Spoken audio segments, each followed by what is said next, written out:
Welcome to another, whatever the fuck you want to call these.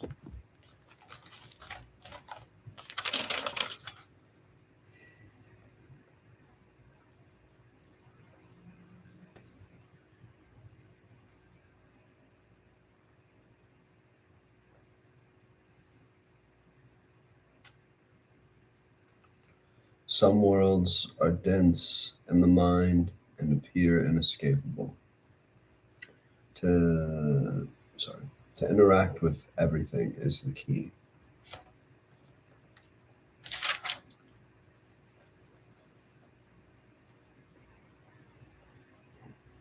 More light only shows how vast the darkness is.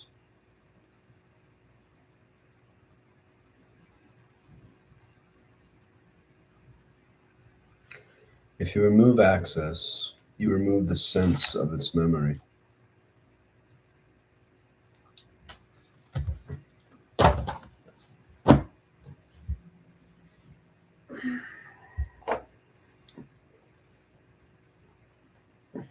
We don't allow ourselves to build. We don't allow ourselves to we don't allow ourselves access to these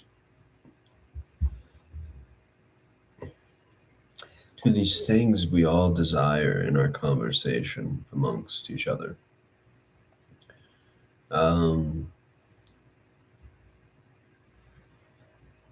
There tends to be a very pseudo sort of resistance to the ongoing apocalyptic AI overworld, right? Electric overworld, right?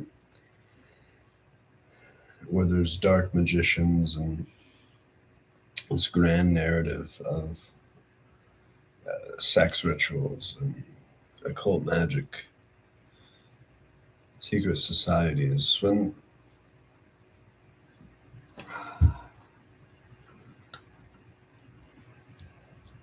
how do I say it?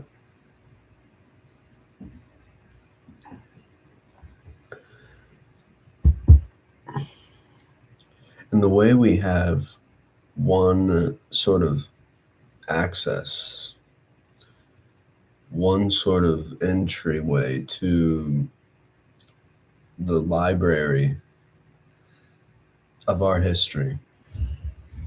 Not a physical place, not some place you can burn down or anything like that, but a place that exists and it holds it all. And it's not like there's sort of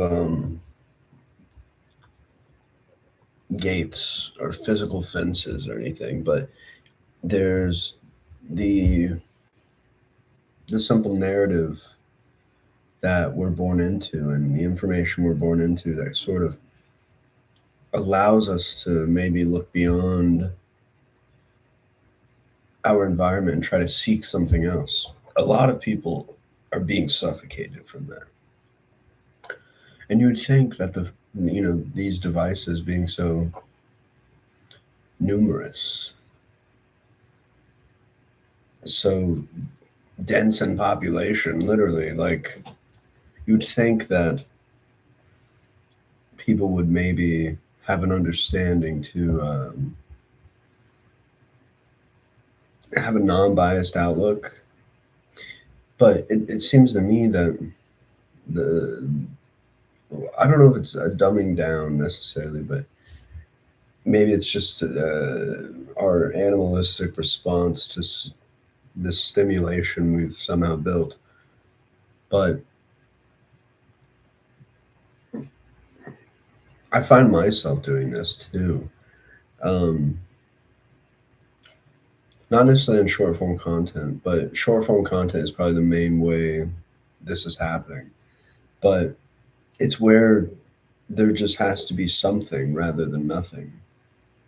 Like something to surf, something to ride.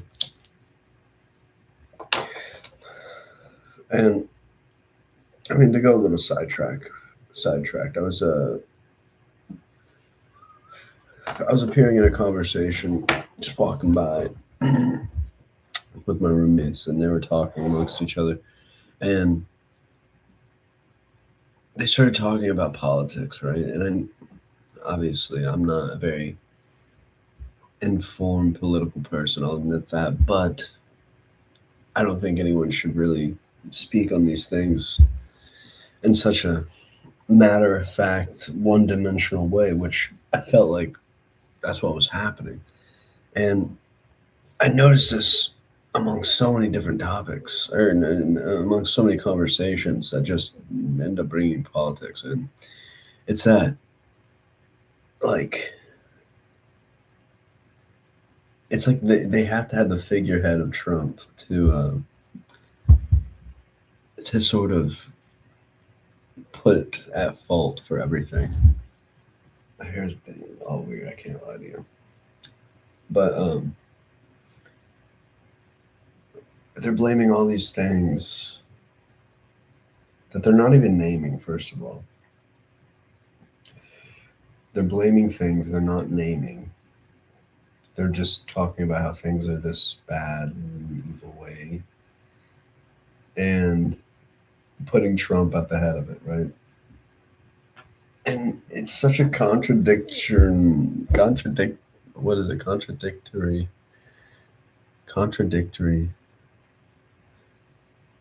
why am I saying that weird? It's such a contradiction, first of all. I can't think of how to say it properly. I'm too out there.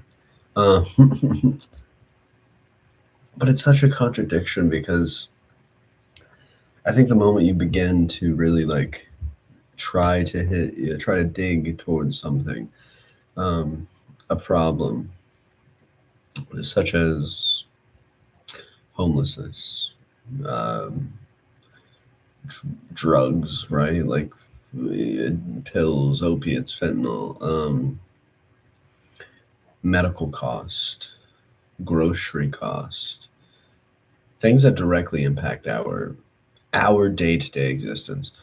I don't even think they talk about, not even, I don't even think, I know that these people aren't talking about their day-to-day activities in which they're like prohibited to do stuff, or it's really inconvenient to do stuff. But I that's not necessarily the problem I find with the United States, is that sure, our day-to-day lives are very mechanical, mundane, and matter of fact in the sense of the system, right? And I think there we could put blame and play the victim and kind of give the power away, so to speak, and blame something else for our lack of action and will to act. But it's hard to really quantify our predicament, I would say, because we speak in such a localized way at times. When you begin to speak in a much broader term of cultures and civilizations and societies and countries and laws and religions, you have to form a sort of generalization that kind of weeds some things out and some other things in. But I don't think we can necessarily keep doing that in the same sense, because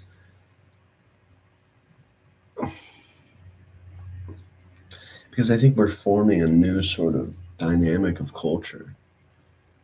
We have a lot of old culture that I think is existing, but a new sort of history, a new culture, a new thing is happening. And I think we're like really holding on to this like structure of our past societies, of like our ancestors. And I was thinking, in my family tree, I was trying to think of like any sort of like documentation besides like pictures of my family, like meaning or making meaning. And I couldn't find it. I don't, obviously people go, oh, you're sure how lucky you came from a bad family. Oh, okay, sure.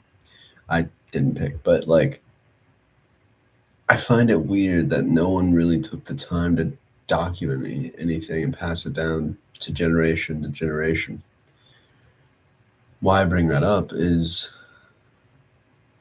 I think in this new sort of renaissance I'm hoping for, I'm building in my life, is looking at everything with such meaning, such artistic and mystical and beautiful meaning that is much larger in what it holds than some religious sect or a language that binds us or laws or rules that bind us. I think there's a much larger epic or odyssey being told.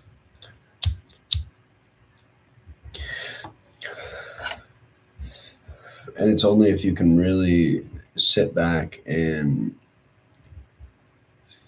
observe your position as the frontier of this renaissance, of the rebellion, of the revolution.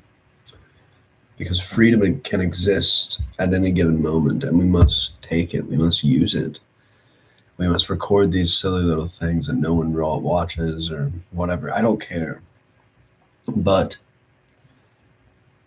it is very important from now on, from here on out, whenever you watch this, that you have to look at things as it is you on the other side.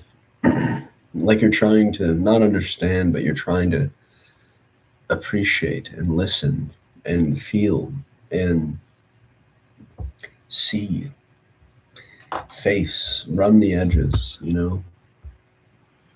carry on.